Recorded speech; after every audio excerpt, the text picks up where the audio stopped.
ensonga z'omukulu Dr. Kizza Besigye okwegatta ne Lukwago basobole okuba nti balwanyisa Bobi Wine zikyalanda.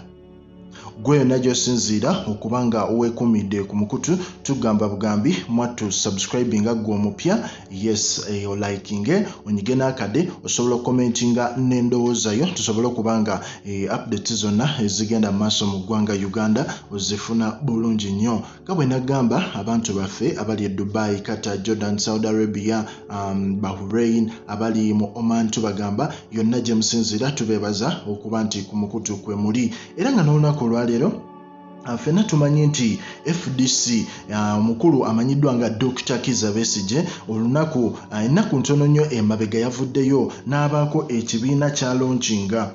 Besigye ono mu kulonkinga ekibiina kino ekipya yagenze ne yeegattibwako omuloodi oba muyite Lord Mayor Erias Lukwago.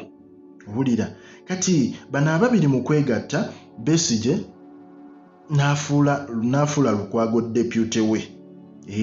Era nga mukola ekintu kino bonga bo bavudde ne bagamba nti bagala kola opposition eri strong, naye affe ng'abantu abalaba oyinza okwebuuza n'ogamba naye opposition eri strong ng'ate National Unity Platform weeri kiba kitegeeza ki lwaki temwegatta ku eri mwenna ne musobola okuba nga muyina cause emu kuggyako musajja naye ate creating ekyammwe kiraga nammwe muyina byammwe byemukola ki bye mugoba. So mu mbeera eyo abakulu bano basazeewo ne bayita ab'ebibiina ebyenjawulo abamu basobole okuba nga babeegattako era abantu bangi babeegasseko omuli aba UPC omuli ba John Ken Luchamuzi bonna bazze ne basobola okuba nga basayininga empapula okusobola okuba nga babeegattako. Naye ate omukulu amanyiddwa nga Amriat yavuddeyo n'aba ng'agamba nti byonna tubikoze naye twandisoose ne tuba nga tuyita essaawa zino abakyasinze oba abakulira oludda oluvuganya gavumenti era ng'ab'oludda olwo be ba National Unity Platform.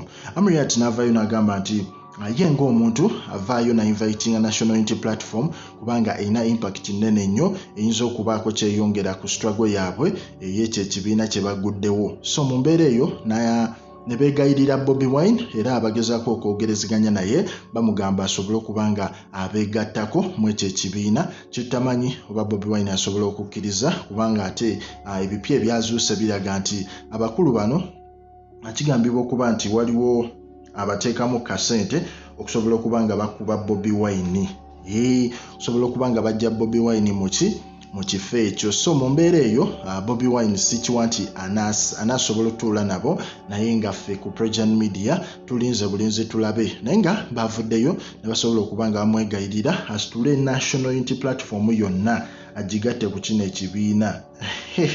Kisisuubire oba kisobola okukola naye ng'ate weebuuze ate bano abamuriat lwaki balesewo FDC ne basobola okuba nga beegatta ku kiri ekibiina ekikulemberwa Dr. Kizza Besigye.